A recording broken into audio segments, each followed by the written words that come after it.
En su comentario de este sábado, la doctora Edmé Domínguez Reyes, profesora en Relaciones Internacionales y Género en la Universidad de Gotemburgo, Suecia, analiza los cambios políticos, económicos y sociales en Brasil, a donde viajó recientemente. Brasil y México han sido rivales en el liderazgo de América Latina, pero también en sus modelos de desarrollo desde la segunda mitad del siglo XX. Fueron los países de América Latina que más ambiciones tenían a nivel regional y global, desde la organización del llamado Tercer Mundo contra el Primero por un nuevo orden económico internacional, NIEO, en los años 70, en el caso de México, hasta el envío de cuerpos de paz a conflictos y los grandes designios regionales del Itamaraty, en el caso brasileño. Ambos avanzaron notablemente en su industrialización por medio de las estrategias de sustitución de importaciones en los 60, con políticas nacionalistas y proteccionistas que Brasil prosiguió con algunas modificaciones casi hasta entrado el siglo XXI, mientras que México optó por un cambio radical de apertura de mercados a raíz de la crisis de la deuda a principios de los 80.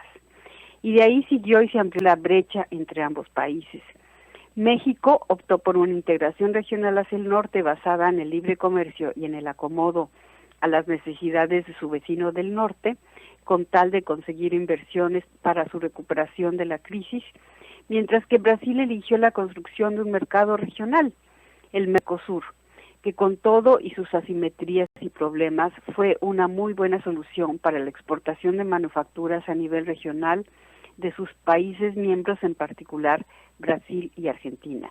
Pero además, a nivel político, Brasil y México también se distanciaron a partir del inicio del siglo XXI, con la llegada al poder del socialismo rosa del PT y sus proyectos de justicia social, y con el ahondamiento del neoliberalismo proestadounidense en el caso de los gobiernos mexicanos. Y se vinieron las crisis para ambos modelos. En México, su dependencia del mercado norteamericano lo hizo entrar en una franca recesión a raíz de la crisis financiera de 2008-2009, de la que tardó varios años en recuperarse. En Brasil, los efectos de esa crisis internacional fueron menos visibles, pero su creciente dependencia de la demanda china de productos agrícolas como la soya lo hizo también caer en una pendiente cuando esta demanda disminuyó. Y la crisis económica de 2014-2016 lo golpeó profundamente. Y esta crisis marcó el principio del fin para el gobierno del PT y, paradójicamente, hoy los roles se han cambiado. Brasil regresa a los tiempos oscuros de un autoritarismo profundamente reaccionario y antidemocrático, mientras que México explora los límites de un reformismo de izquierda que no sabe bien a dónde quiere llegar. ¿Pero qué quería el PT? ¿Cuál era su proyecto? El PT surge de muchas coaliciones de pequeños partidos y movimientos sociales, y como coalición estaba sujeta a contradicciones y tensiones. Pero algo que los unía era su ambición de disminuir las desigualdades sociales, étnicas, de raza y de género.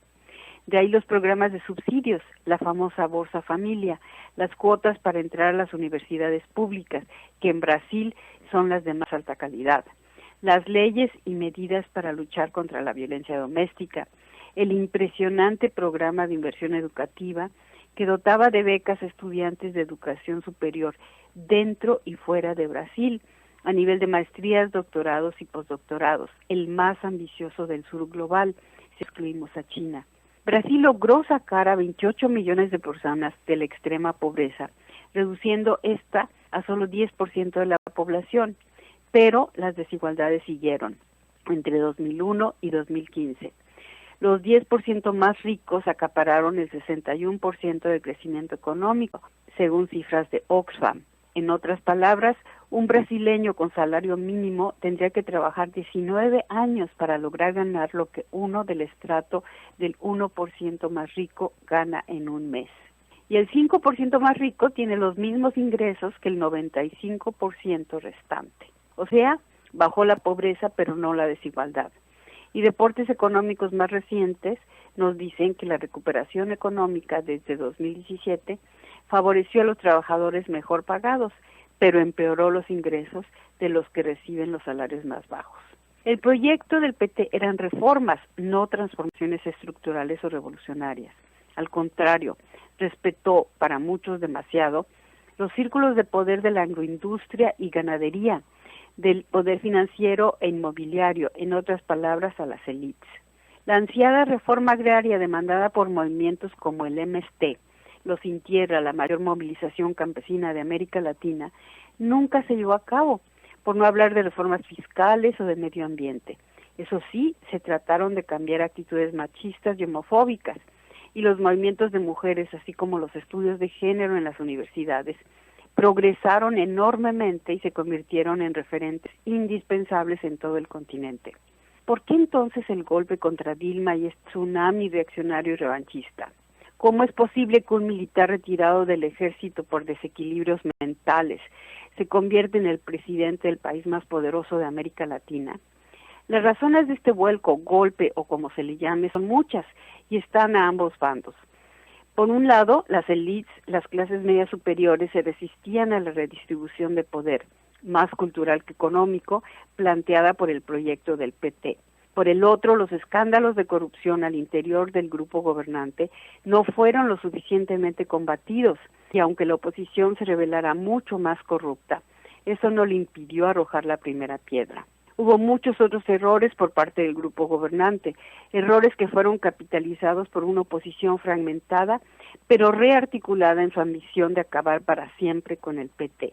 Pero el nuevo gobierno no representa a un grupo, sino a muchos con metas y estrategias contradictorias entre sí.